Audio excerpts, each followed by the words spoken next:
Suspended public protector, Advocate Busisiwe Mkhwebane, has given President Cyril Ramaphosa 3 days to accept a request to appear before her impeachment inquiry in Parliament. In a formal letter to the President, Mkhwebane's attorneys say if Ramaphosa is unwilling to voluntarily testify under oath, they'll be forced to subpoena him. Newzroom Afrika's Athi Mtongana has more.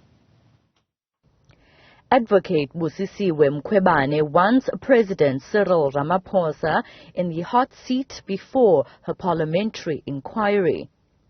Advocate Mkhwebane, who was suspended by the President, argues that the suspension was effected in conflict of interest and in breach of Section 96 of the Constitution, with particular reference to the Phala farm robbery scandal and the CR17 campaign funding investigation.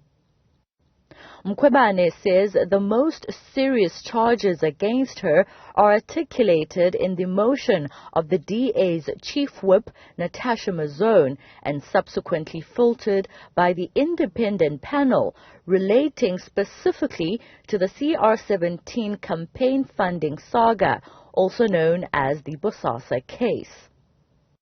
In a statement that was released by the presidency before the formal letter by Mkhwebane's attorneys, the president said the Constitutional Court judgment ruled that the public protector had no authority to investigate the CR17 campaign, given that this was not an organ of state.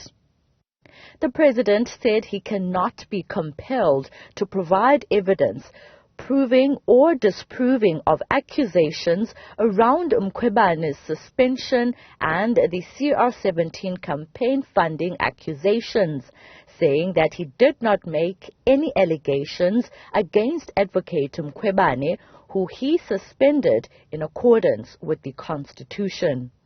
We note that there is a court papers that he submitted where he explicitly says the public protector committed perjury. So he can't just come now and say he's never made any allegations towards the public protector, whereas there are court papers where he accuses Advocate Mkhwebane of perjury. So we want him to be held accountable for his words, for his actions, and everything that he said and done.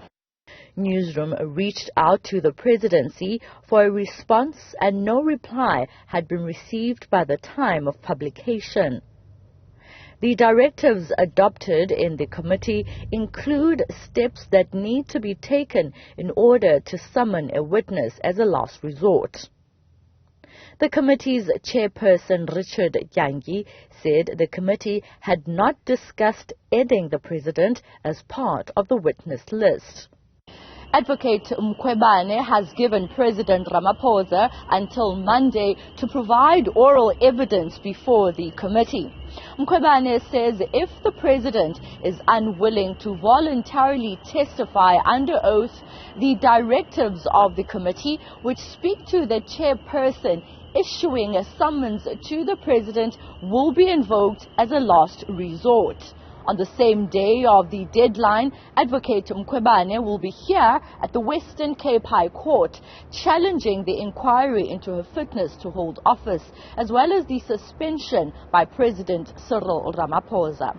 For Newzroom Afrika on Channel 405, I'm Athi Mtongana in Cape Town.